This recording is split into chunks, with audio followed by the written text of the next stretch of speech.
Hey guys, I hope you guys are doing amazing wherever you are in the world. My name is Boom Shaka and I welcome you to my channel. If you guys are new to my channel, I really appreciate the fact that you're checking me out rather than all the hundreds of thousands of others YouTubers out there, all the different other things that might be pulling at your energy. And I hope you guys find this useful, and if you guys have any questions at all, that you will message me, comment below, or all my contact information is in the description below. In this video, I want to speak to you guys about how I think of our lives as an experiment, of course, and I've done a video on this before where I'm constantly experimenting on myself and my life and the different things that are happening in it.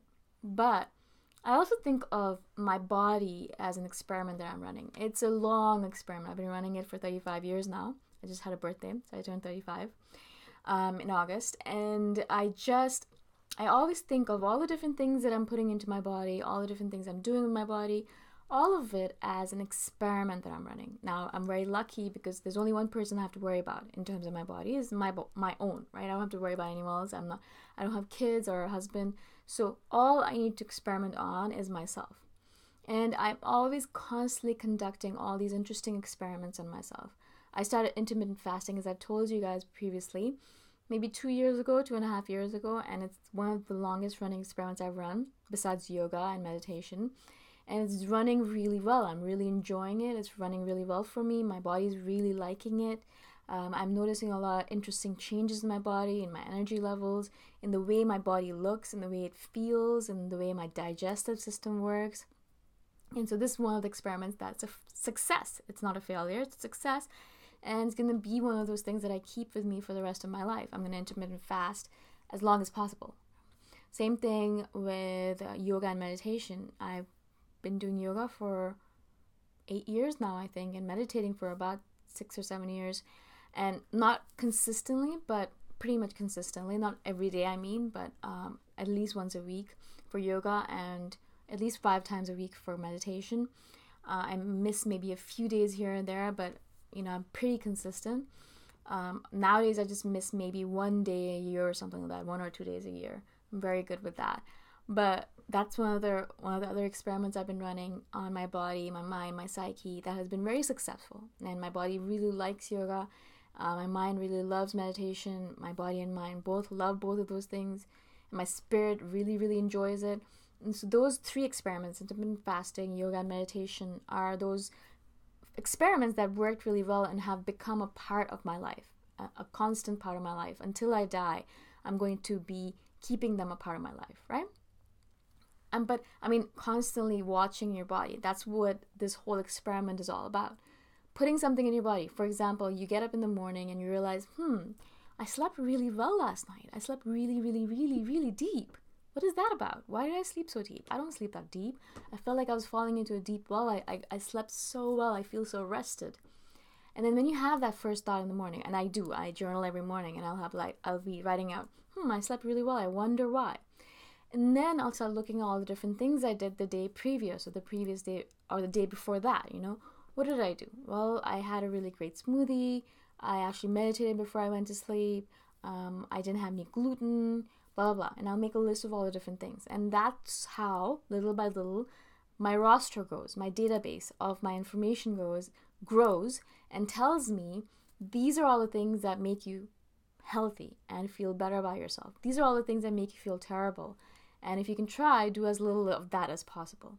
Now, some of the things that are in my list, or my database of things that make me feel really, really, really good, are obviously, as I said, yoga, meditation, intermittent fasting. Giving up gluten as much as possible is really good for my sleep, for my body, for my digestive system, for everything, for my skin.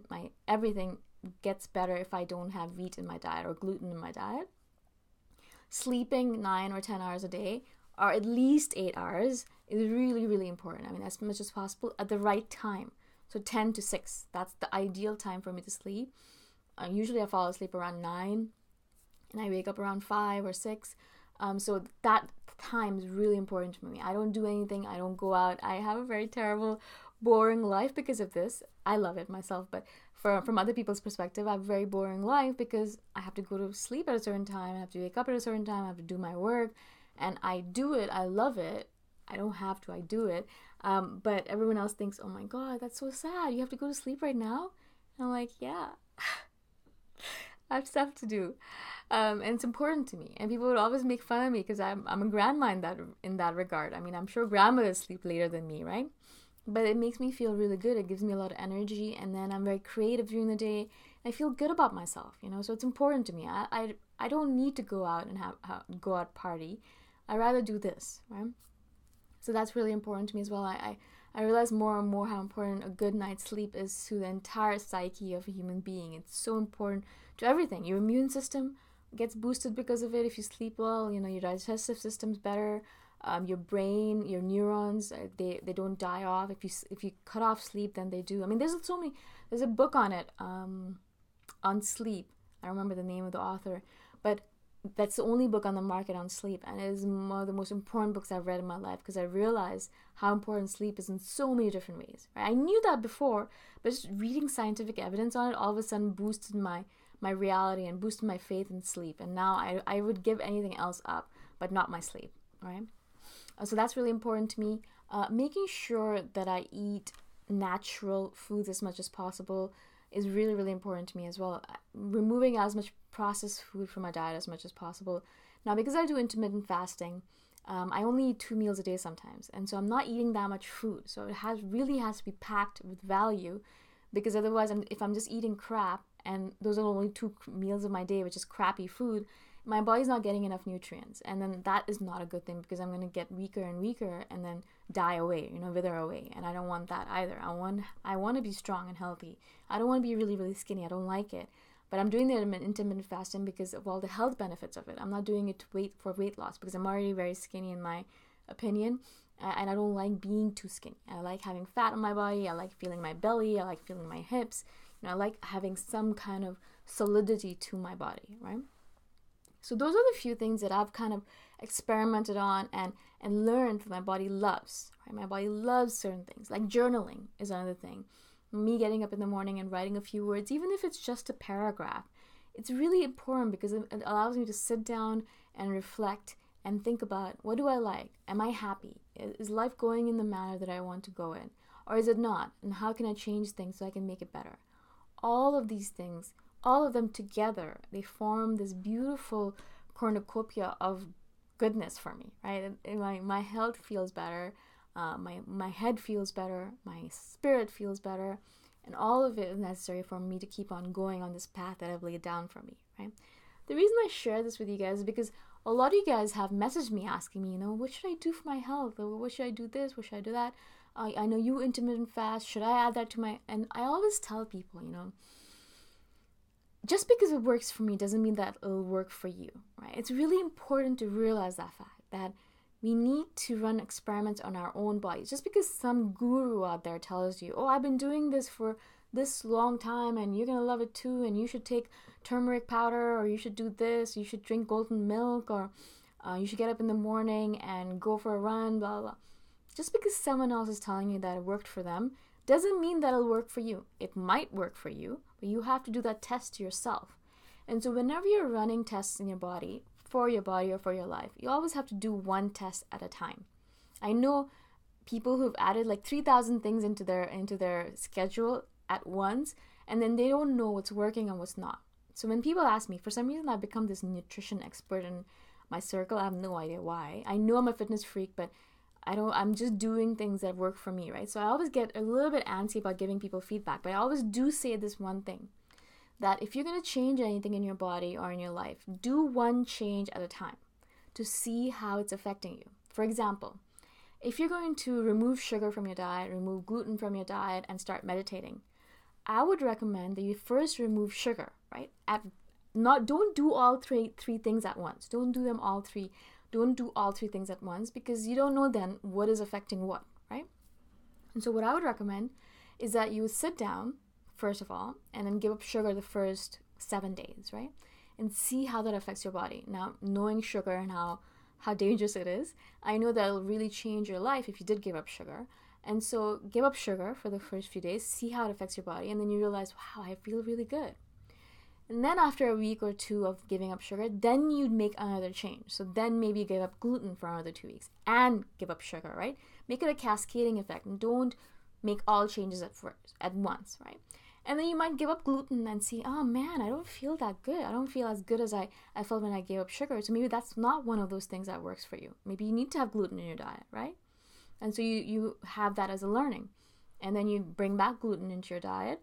And then perhaps you start meditating and give up sugar. So you have these things where you add on things little by little, one by one.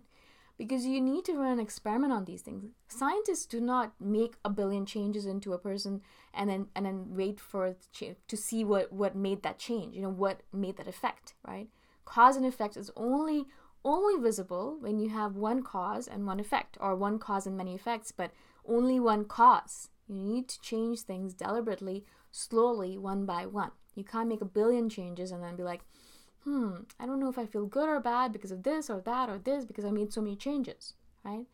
And so because I have made a lot of changes in my life in the past few years, obviously, in terms of my health. And I've told you guys about all these changes in my podcast and these videos. But I didn't make all these changes at once. I didn't sit down one day and be like, okay, that's it. Life is over for me. If I don't make all those changes at once, then I'm going to be a complete loser and la la la la. No. I was like, okay, what do I want to feel? How do I want to feel? I was like, okay, I want to feel more energy. I want to feel more energetic, and I want to feel more peace and less stress. And so these were the different things that I wanted to feel, and these are the different things that I started doing one by one. I started meditating first. That was the first thing that I added to my list, right? I meditated, and then I added journaling to my list. And then one by little by little, then I started drinking more green smoothies and green juices. Then one by one, like little by little, I started doing intermittent fasting. So it was all a slow process of adding one thing and then seeing how that affects me, and then adding another thing and then seeing how that affects me, and then little by little moving towards that, right? I want you guys to remember this, and remember this for yourself as well. Don't make all changes at once, try it one by one. It's all an experiment you're running anyways. If it works out for you and if you like it, great, keep on doing it. If you don't like it and your body doesn't like it, don't do it. You are an experiment of one, and it's your body. You have the right to do whatever you want to it, and you have the right to decide what works for you or not. Some things that people have told me work really well for them, but they don't work for me. And I was like, no, I don't like it. I don't want to do it. I'm not going to do it, right? It's my body, and it's your right, and it's your prerogative. Just because some random expert out there says that's good for you doesn't mean that you have to do it. No, you don't, okay? All right, I hope this makes sense to you guys. I just really wanted to share this with you guys because as you guys know how much I hate experts and gurus out there. They really irk me because there are no experts. But also what really irks me more than that is people who just listen to people without making their own deliberations. Don't listen to anyone, not even me, obviously, without making your critical judgments over it, okay? Again, if you guys have any questions at all, please message me anytime. I'm here to answer all your questions. I'm here to listen. I'm here. You can vent to me whatever you want. All my contact information is in the description below. Again, thank you for watching. Thank you for being on my channel. And I shall see you guys the next time around. Bye for now.